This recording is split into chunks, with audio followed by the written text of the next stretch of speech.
because it's a fun movie. Yeah, yeah, yeah. Charles Grodin's a lot of fun too. Yeah. All right.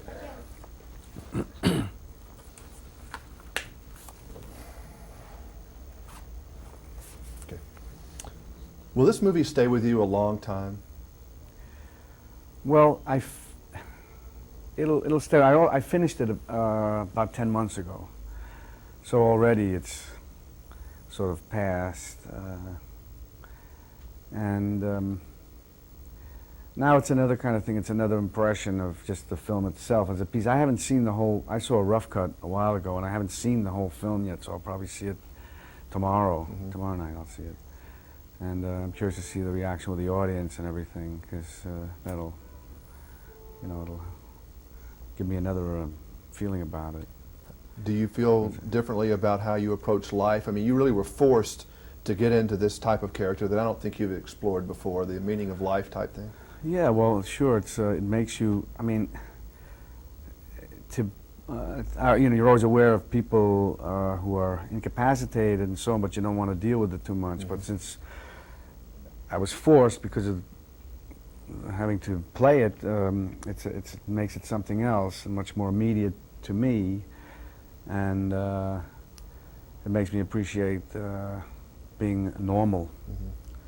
Physically and mentally, more or less, I mean, and that if to have the slightest incapacitation can be devastating in a certain way. Like a hand doesn't work or something, or you can't hear, or you're blind, God forbid, whatever. It's terrible.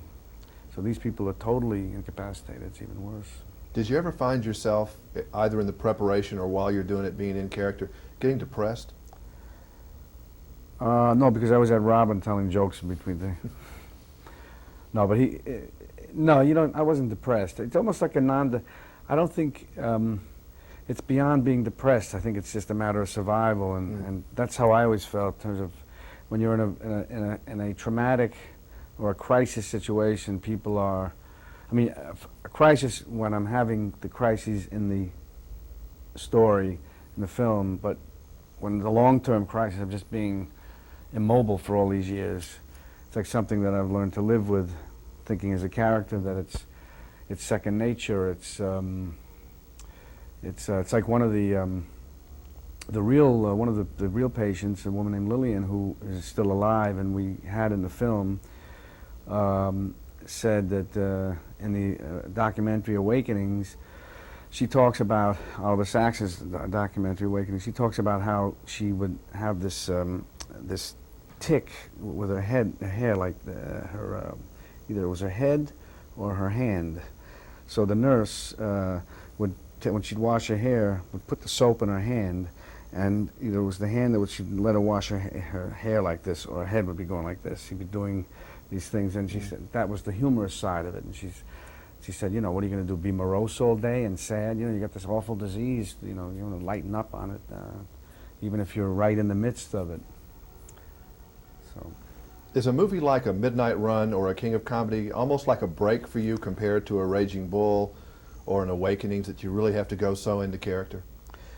well, Midnight Run I had a lot of fun doing. It's a different type of energy, but it could, I guess, in a way, it was a lot of hard work, but you could call it a break in another way. In a way, it's also hard to do. They're all hard to do. They're all hard to do.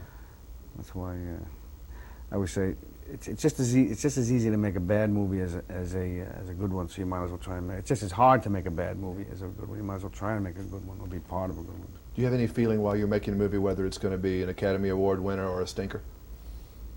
I don't think that when I'm going. I just think it's going to be a good movie. Yeah. I have an optimistic feeling about it. I wouldn't do it if I felt it was just going to be, like it's like with Penny. Like people have asked me, sometimes, well, what did you feel? Did you have a problem working with a director who has not had that much experience? And I said no. I felt that Penny has a lot of heart, has a lot of good taste, good intuition, and knows, and so that I'm more excited about working with a director like Penny than someone who's predictable and done 15 or 20 movies, and you kind of know how they're going to turn out, and settles for something. And Penny, I felt there would be more than that. I wasn't sure where, but I knew it would always be at a certain level. It would be something special. Well, before we go, you deserve Best Actor at the Academy Awards this year, and I hope we see you there in April. Thank you. Thank you. Stop tape, please. I like Goodfellas a lot, too.